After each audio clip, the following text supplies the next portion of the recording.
പ്രിയമുള്ളവരെ, അസ്സലാമു അലൈക്കും. എല്ലാവർക്കും നമസ്കാരം. അപ്പോൾ നിങ്ങൾ എൻ്റെ വീഡിയോയുടെ പിറകിൽ കാണുന്ന വീഡിയോ എന്നുള്ളത് ഏതെങ്കിലും കൊടുങ്കാടല്ല. ആരും തെറ്റിദ്ധരിച്ചു പോകേണ്ട. നമ്മുടെ കോട്ടയം ഗ്രാമപഞ്ചായത്തിലെ നിലവിലെ 14-ാം വാർഡ് വിഭജനത്തിന്റെ ഭാഗമായി ഇപ്പോൾ ആ വാർഡ് 15-ാം വാർഡായി മാറിയിട്ടുണ്ട്. ആ 14-ാം വാർഡിലെ ലൈഫ് മിഷൻ പദ്ധതിയിൽ ഉൾപ്പെടുത്തിക്കൊണ്ട് നിർമ്മിച്ചു നൽകിയ വീടിനോട് ചേർന്നിട്ടുള്ള ഒരു റോഡിന്റെ അവസ്ഥയാണിത്. കേവലം ഒരു റോഡ് മാത്രം നന്നായതുകൊണ്ട് അതുവഴി ആളുകൾക്കും വാഹനങ്ങൾക്കും സഞ്ചരിക്കാൻ പറ്റും എന്ന് ആരും വിശ്വസിക്കുന്നില്ല.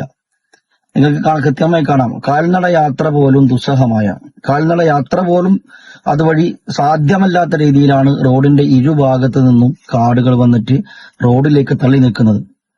ഒരുപാട് പ്രശ്നങ്ങൾ പരിസരവാസികൾക്ക് വന്യമൃഗങ്ങളുടെ ശല്യം, അതോടൊപ്പം തന്നെ ഇഴജന്തുക്കളുടെ ശല്യം തുടങ്ങി ഒരുപാട് പ്രശ്നങ്ങൾ അതിജയിച്ചിട്ടാണ് ആ പ്രദേശത്തെ ജനങ്ങൾ അവിടെ കഴിയുന്നത്. അപ്പോൾ ഒരു വാർഡിനെ ആ മെമ്പർ ആ വാർഡിനെയും ആ വാർഡിലെ ജനതയെയും എത്രത്തോളം അവഗണിച്ചു എന്നതിന്റെ കൃത്യമായ ഒരു നേർക്കാഴ്ചയാണ് നിങ്ങളുടെ മുമ്പിൽ ഞാനിപ്പോ കാണിക്കുന്നത്.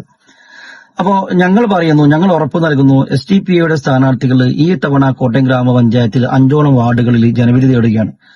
നമ്മുടെ സ്ഥാനാർത്ഥികൾ ജയിച്ചു മെമ്പർ ആവുകയാണെങ്കിൽ ജനങ്ങളെ നേരിട്ട് ബാധിക്കുന്ന ഇത്തരത്തിലുള്ള ഒരു സംഗതികളും ആ വാർഡുകളിൽ ഉണ്ടാവുകയില്ല എന്ന് 100% ഞങ്ങൾ നിങ്ങൾക്ക് ഉറപ്പു നൽകുകയാണ്.